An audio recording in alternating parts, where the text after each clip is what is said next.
시인 라이나 마리아 릴케에게 어떤 사람이 시 한 편을 보냈습니다. 그리고 부탁했습니다. 선생님, 제가 시인 될 자질이 있는지 한번 좀 봐주십시오. 릴케는 그 시를 다 읽고 난 다음에 이렇게 답변을 했습니다.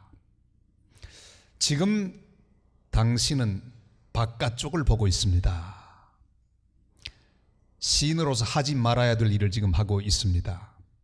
그 누구도 당신을 도와줄 수가 없습니다. 당신 안으로 들어가십시오. 당신이 써야 할 이유를 생각하며 당신 속에서 시를 발견하십시오. 그렇게 조언을 보냈다고 합니다. 밖으로 보는 것과 안으로 보는 것의 차이가 무엇입니까? 우리는 살아가면서 바깥에 일어난 여러 가지 문제들을 봅니다. 상황들을 봅니다. 거기에 따라서 우리는 움직입니다. 그러나 우리는 조용히 내 속에서 벌어지고 있는 일들을 볼 수 있는 능력이 있어야 합니다. 그 일은 홀로 있을 때만 가능합니다. 홀로 있는다고 하는 영어 단어는 두 가지가 있습니다. 하나는 loneliness, 외로움으로 번역하죠. 또 하나는 solitude, 이것은 고독으로 번역을 합니다. 무슨 차이가 있을까요? 이 외로움, loneliness라고 하는 것은 상대방이 너무너무 필요한 상태, 늘 누구가 필요한 상태를 말합니다. 심지어 여러 사람과 함께 있어도 내가 홀로 있다고 느끼는 것, 이걸 외로움이라 말할 수 있습니다. 그러나 고독은 좀 다르죠. 다른 사람이 있든 말든 상관없이 말할 수 없는 자유를 누리는 상태, 그걸 고독이라고 말합니다. 예수님은 40일 동안 광야에서 홀로 기도하셨습니다. 금식도 하셨습니다. 그러나 외롭지 않으셨습니다. 하나님과 함께 계셨기에 홀로 있었으나 외롭지 않으셨습니다. 그는 광야의 고독을 즐기고 계셨을 따름입니다. 현대인들은 외로움을 너무나 잘 탑니다. 늘 무엇인가 들려야 합니다. 늘 주변에 누군가 있어야 합니다. 그래서 전화를 걸고 수다를 떱니다. 가만히 있으면 외로움을 견딜 수가 없습니다. 심지어 학생들은 공부하면서까지 귀에다가 음악을 높이 틀어놓고 공부하는 아이들을 보면 도무지 이해가 안 됩니다. 고독을 즐길 줄 모르는 사람들로 가득 차 있습니다. 사순절의 영성이 무엇입니까? 그것이 바로 고독의 영성입니다. 하나님 앞에서 자기를 돌아보고 하나님 앞에서 내 모든 것들을 바로 세워나가고 하나님 한 분만으로 만족할 수 있는 영성, 그것이 바로 사순절의 영성이 되어야 합니다. 그 주님과 더불어 교제하고 그분의 음성을 듣는 기간이 꼭 되실 수 있기를 바랍니다. 그래야 아름다운 시가 나오고 깊은 묵상이 되고 하나님 마음을 알게 되고 주님이 기뻐하는 그 장소에 설 수 있습니다.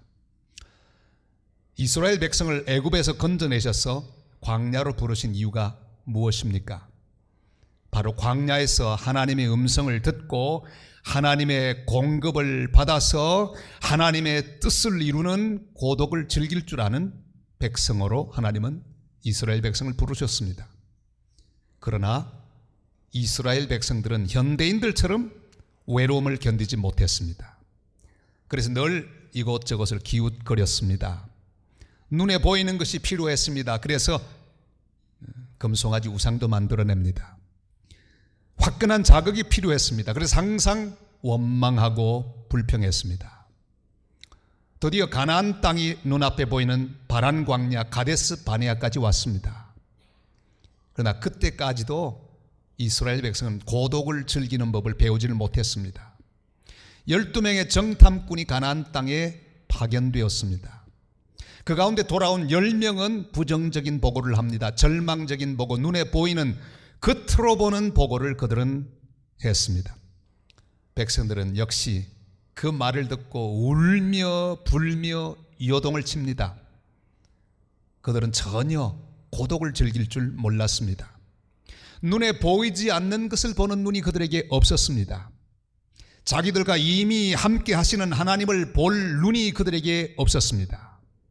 그들이 얼마나 존귀한 백성인가 하는 것을 보는 눈이 그들에게 없었습니다. 그러니까 온통 불평과 원망밖에는 없었습니다. 심지어 믿음으로 보고하는 여호수아 갈렙의 그 보고를 듣고 돌을 들어 치려 했습니다. 여러분, 이스라엘 백성이나 우리 한국 민족이나 비슷한 아픔의 역사를 가지고 있습니다. 이스라엘 민족은 430년 동안 애굽의 노예 생활을 했습니다. 우리는 36년 동안 일제 포로 생활을 했습니다. 올해는 일제 강점에서 해방된 지 70주년이 되는 해입니다. 그리고 일제의 폭정에 항거하여 3.1 독립만세 운동을 일으킨 지 96해 되는 그런 날입니다. 3.1 운동이 벌어지고 있을 때 그때 그 현장에 있었던 한 선교사님이 계십니다. 윌리엄 린턴, 흔히 인돈이라고 그렇게 기록이 되어 있죠. 그는 이런 증언을 합니다. 전국 곳곳에서 사람들이 거리에 나와 행진했다. 폭력과 무질서는커녕 일본 정부가 군중을 해산하려 할 때 저항도 하지 않았다. 그들은 손에 태극기가 들려 있었을 뿐이다.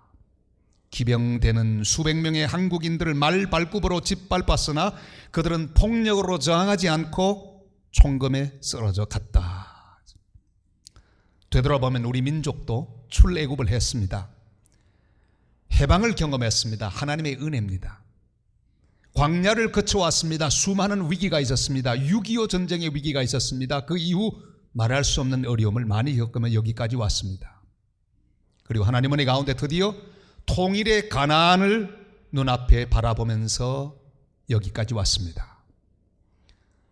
우리는 불평과 불만의 소리를 거치고 주님이 우리 민족에게 허락하실 가나안 땅을 바라보면서 준비하는 하나님의 백성들이 되실 수 있기를 바랍니다. 우리가 어떤 모습으로 준비하며 살아야 합니까? 우리는 오늘 먼저 중보기도의 사람 모세를 만납니다. 그는 불평하고 원망하여 하나님의 벌을 받을 수밖에 없는 이스라엘 민족을 위하여 기도합니다. 이 백성의 죄악을 사하소서, 그렇게 간절히 중보하는 기도의 사람이었습니다. 우리 19절 말씀을 같이 읽겠습니다. 구하옵나니 주의 인자의 광대하심을 따라 이 백성의 죄악을 사하시되 애굽에서부터 지금까지 이 백성을 사하신 것 같이 사하시옵소서. 아멘. 모세는 열정탐꾼의 부정적인 보고를 듣고 원망하고 불평하며 또한 돌을 던지려 하는 백성들을 위하여 중보하고 기도했습니다. 여러분, 우리는 바로 이 시대, 이 민족을 위한 모세로 부름받은 사람들입니다. 이 민족을 위하여 모세처럼 기도하는 하나님의 사람들이 되실 수 있기를 바랍니다.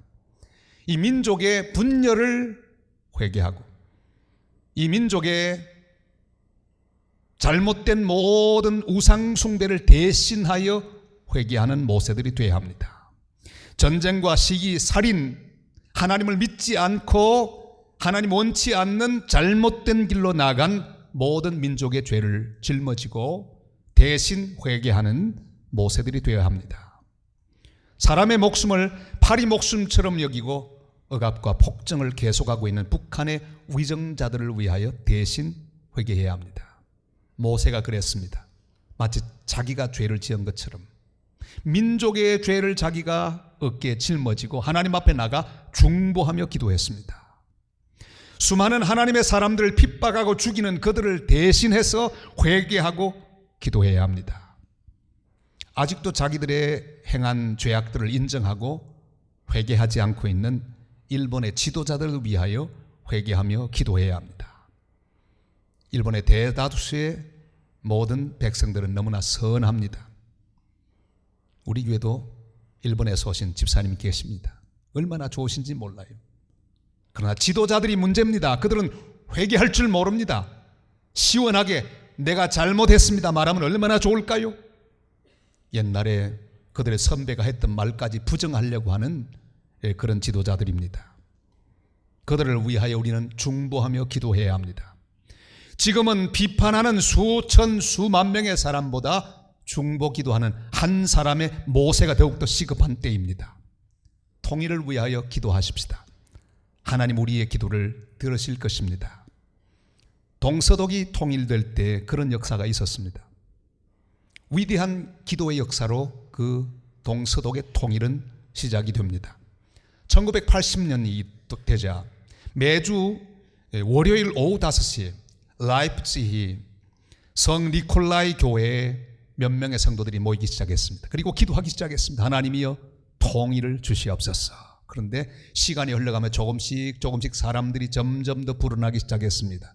급기야는 1989년 9월 4일에 1000명이 모였습니다. 기도한 다음에는 가두행진을 했습니다. 촛불에 불을 붙였습니다. 10월 9일에는 무려 7만 명이나 되는 수많은 사람들이 모여서 하나님께 간절히 부르짖어 기도하고 행진했습니다. 그리하여 1989년 11월 9일 드디어 베를린 장벽은 무너지고 독일은 통일되었습니다. 갑자기 찾아온 통일입니다. 도저히 인간이 상상할 수 없을 정도로 갑작스럽게 찾아온 통일. 여러분, 우리나라의 통일도 이와 같이 찾아오게 될 것을 우리는 믿습니다. 신문 여러분 자세히 보세요. 내일일 수도 있고 한 달 뒤일 수도 있고 1년 뒤일 수도 있습니다. 하나님 원하시면 중보하며 간구하는 모든 사람들의 기도를 들으시고 이 민족이 그토록 바라는 통일을 주실 줄을 믿습니다. 모세가 기도할 때 하나님은 모세의 기도를 들어주셨습니다. 그리고 백성들의 죄를 사하여 주셨습니다. 14장 20절 말씀을 같이 보겠습니다. 다 같이요.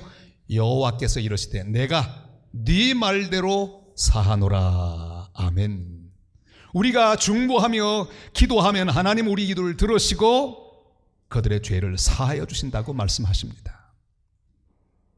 하나님의 사람 모세처럼 민족의 죄를 걸머지고 우리의 원수들의 죄까지 걸머지며 대신하여 중보하고 기도하여 하나님 응답을 받아 하나님 하시는 놀라운 일을 보며 하나님 영광을 볼 수 있는 하나님 백성들이 되시기를 바랍니다. 또 한 사람을 만납니다. 주님은 그를 향해서 내 종 갈렙이라고 말합니다. 물론 이 이름 속에는 여호수아도 포함이 되어 있습니다. 24절 말씀을 같이 읽겠습니다. 그러나 내 종 갈렙은 그 마음이 그들과 달라서 나를 온전히 따랐은 즉 그가 갔던 땅으로 내가 그를 인도하여 드리리니 그의 자손이 그 땅을 차지하리라. 아멘. 40일간의 정탐 활동을 마치고 돌아온 12정탐꾼 중에 10정탐꾼은 모두 안 된다고 말합니다. 적에 대해서는 과대평가하고 자기 자신에 대해서는 과소평가하는, 그래서 이스라엘 온 백성들을 울게 만들고 낙심하게 만들고 절망시키던 그때에 여호수아 갈렙은 전혀 다른 보고를 했습니다. 우리 9절 말씀을 같이 읽을까요? 다 같이요. 다만 여호와를 거역하지는 말라. 또 그 땅 백성을 두려워하지 말라. 그들은 우리의 먹이라. 그들의 보호자는 그들에게서 떠났고 여호와는 우리와 함께 하시느니라. 그들을 두려워하지 말라. 아멘. 여호수아 갈렙은 하나님 하신 일을 보았습니다. 10정탐꾼은 바깥으로만 보았습니다. 겉으로 드러나는 것만 보았습니다. 적들만 보았습니다. 문제만 보았습니다. 그러나 여호수아 갈렙은 안으로 볼 수 있었습니다. 그들과 함께하는 여호와 하나님, 하나님의 그 사랑과 섭리를 볼 수 있는 귀한 눈을 가지고 있었습니다. 그렇기 때문에 그들은 믿음으로 귀한 말을 할 수 있었습니다. 대적을 바라보되 하나님의 눈으로 그 대적을 바라보았습니다. 그랬더니 그것은 밥에 불과했습니다. 먹이에 불과했습니다. 여러분, 이 시대 그리스도인들에게 이런 눈이 필요합니다. 우리 민족에게 필요한 사람은 바로 여호수아 갈렙 같은 믿음의 사람들입니다. 소수이지만 창조적인 소수가 필요합니다. 사람들이 돌을 던지려고 하지만 그래도 믿음으로 말하는 사람이 필요합니다. 예수님이 그렇게 하셨습니다. 모두 다 복수를 말하는 곳에서 용서를 선포하셨습니다. 아버지, 저들을 용서하옵소서. 누구든지 죄 없는 자가 돌로 치라. 너를 정죄하는 자가 어디 있느냐? 나도 너를 정죄하지 아니하노니 가서 다시는 죄를 범치 말라. 모두 절망하고 있는데 소망을 선포하십니다. 일어나 내 자리를 들고 걸어가라. 죽은 것이 아니라 잔다. 달리 다 구움. 소녀야, 내가 네게 말하노니 일어나 걸어가라. 모두 미움을 말하는데 사랑을 선포하십니다. 너희는 서로 사랑하라. 내가 너희를 사랑한 것 같이 너희도 서로 사랑하라. 이 시대는 여호수아 갈렙처럼 믿음으로 말하는 사람이 필요합니다. 유관순 열사는 믿음의 사람이었습니다. 이런저런 기록을 다 조사하면 그는 3.1 운동에 그저 참여한 단순한 참가자가 아니었습니다. 그는 믿음의 사람이었습니다. 이화학 당에 휴교령이 내리고 그는 고향으로 돌아옵니다. 본격적으로 기도합니다. 매봉산에 올라가서 밤을 새워 나라를 위해 기도합니다. 그리고 하나님의 응답을 받습니다. 힘을 얻어 만세 시위를 주도합니다. 그가 고문을 심하게 받은 후에 죽기 전에 이런 유언을 남깁니다. 내 손톱이 빠져나가고 내 귀와 코가 잘리고 내 손과 다리가 부러져도 그 고통은 이길 수 있사오나 나라를 잃어버린 고통은 견딜 수 없습니다. 나라에 바칠 목숨이 오직 하나밖에 없는 것만이 이 소녀의 유일한 슬픔입니다. 여러분, 다 절망하고 포기하고 있을 때 믿음의 사람들은 이렇게 고국에 대하여 놀라운 소망의 말을 뱉어냈습니다. 자기 사제를 틀어 오산학교를 세운 남강 이승훈 선생, 33인 민족 대표 중에 한 명, 기독교 대표죠. 장로님이기도 하셨습니다. 일제에 잡혀서 고문을 당하고 말할 수 없는 고통을 겪었습니다.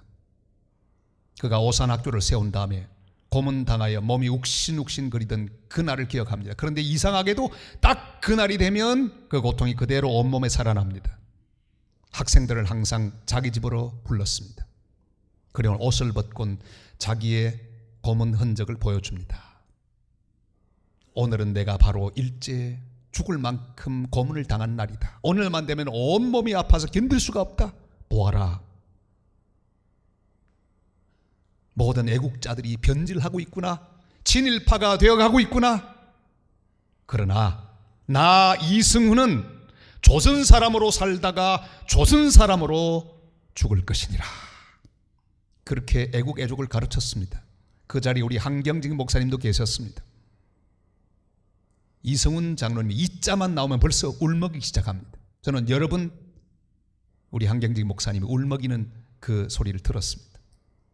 왜? 가슴 속에 남아있기에, 그 애국 애족의 마음이 남아있기에. 여러분, 어떤 경우에도 믿음으로 평화를 선포하고 희망을 선포하고 사랑을 선포하고 용서를 선포하는 여호수아 갈렙들이 되실 수 있기를 바랍니다. 지금 이 시대에 여호수아 갈렙처럼 우리 하나님의 놀라운 비전 가운데 새로운 소망을 선포하고 하나님 하실 일을 선포하는 사람이 필요합니다. 이렇게 준비된 사람, 모세와 여호수아, 갈렙, 그들에게 주님은 말씀합니다. 이제 너희들 광야로 들어가라. 그렇게 말씀하고 있습니다. 우리 25절 말씀을 다 같이 읽겠습니다. 아말렉인과 가나안이 골짜기에 거주하나니 너희는 내일 돌이켜 홍해길을 따라 광야로 들어갈지니라. 아멘. 이스라엘 백성들은 앞길이 너무 아득해서 다시 뒤로 돌아가려고 합니다. 아니, 여기까지 왔으면 계속 가야지. 현상만 보고 근만 보고 생기는 문제만을 바라보고 두려워하는 이스라엘 백성은 돌아가기를 원했습니다. 그러나 조용히 들려오는 하나님의 음성이 있습니다. 광야로 들어가라. 이제 거의 다 왔습니다. 저기 가나안 땅이 보입니다. 지금까지도 하나님만 바라보고 광야길을 지나왔는데 다시 계속해서 주님만 바라보고 광야길을 가야 하는 삶, 이게 하나님 백성의 삶입니다. 왁자지껄한 불평의 소리, 원망의 소리가 들려오는 가데스 바네아에서 다시 숨 고르기를 해야 합니다. 하나님의 음성이 들려오는 광야로 다시 나아가야 합니다. 어떤 경우에도 외로움을 타서는 안 됩니다. 사랑하는 성도 여러분, 제발 외로움을 타지 마십시오. 혼자에서도 고독을 즐기시기를 바랍니다. 함께 하시는 주님을 느끼고 그 약속을 붙들고 주와 더불어 함께하는 고요하고 달콤한 시간을 즐기는 하나님의 사람들이 되시기를 바랍니다. 모든 사람이 나를 떠나도 주님 한 분만으로 만족하는 하나님의 사람들이 되시기를 바랍니다. 사람들이 나를 칭찬하고 만족하게 여길 만큼 인정해 주어도 그 소리에 귀가 멀면 곤란합니다. 우리는 주님의 음성만을 기다리는 하나님의 사람이 되어야 합니다. 주님과 함께하는 고요한 시간, 주님과 함께 있는 기쁨으로 고독을 즐겨야 합니다. 홍해에 또 다른 지류가 보입니다.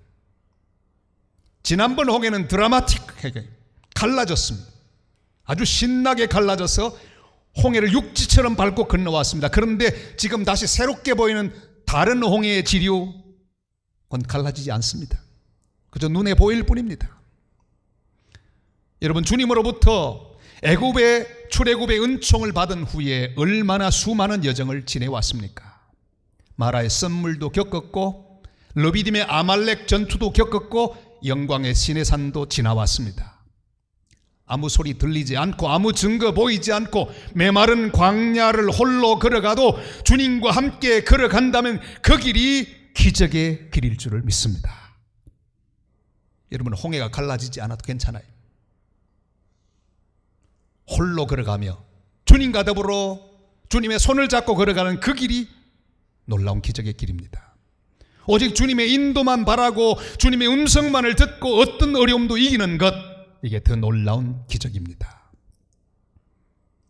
앞으로 가나안 땅에 도착할 때까지 또 여러 가지 스토리들이 전개될 것입니다.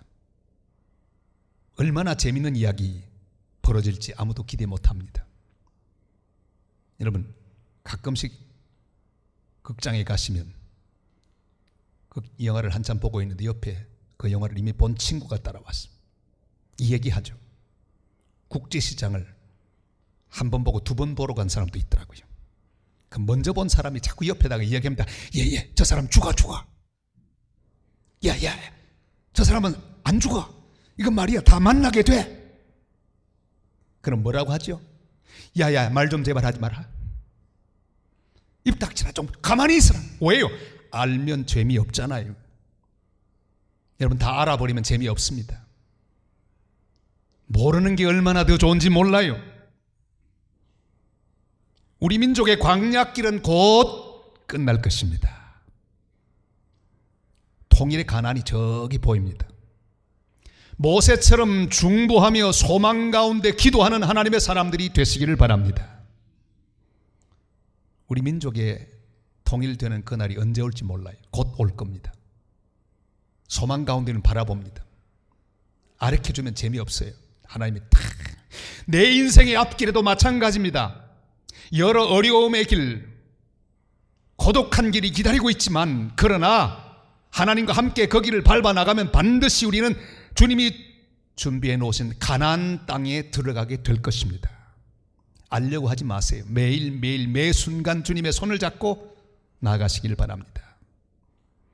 우리는 여호수아 갈렙처럼 믿음의 선포를 하면서 하나님이 하실 일을 기대할 수 있는 하나님의 사람이 되시기를 바랍니다. 북한을 두려워하지 말라, 일본을 두려워하지 말라, 중국을 두려워하지 말라. 여호와는 우리와 함께 하시느니라. 오늘의 말씀을 우리 민족의 말씀으로 바꾸면 그렇습니다. 사랑하는 성도 여러분, 아무리 힘들고 어려운 상황에 계시더라도 입을 열어 이스라엘 백성들처럼 원망하거나 불평하지 마시기를 바랍니다. 감사와 감격으로 하나님을 기대하면서 오늘도 광야길로 나아가서 주님의 음성만을 듣고 주님과 사귀며 주님께만 집중하는 행복한 백성들이 되시기를 바랍니다. 주님 우리에게 약속합니다. 여호와께서 우리를 기뻐하시면 우리를 그 땅으로 인도하여 들이시고 그 땅을 우리에게 주시리라. 여호수아 갈렙처럼 모세처럼 믿음으로 중보하며 기도하며 믿음으로 선포하면서 하나님이 준비하신 가나안을 향해서 오늘도 뚜벅뚜벅 믿음으로 주님 손잡고 걸어가는 행복한 하나님 백성, 믿음의 백성들 다 되시기를 주님의 이름으로 축원합니다.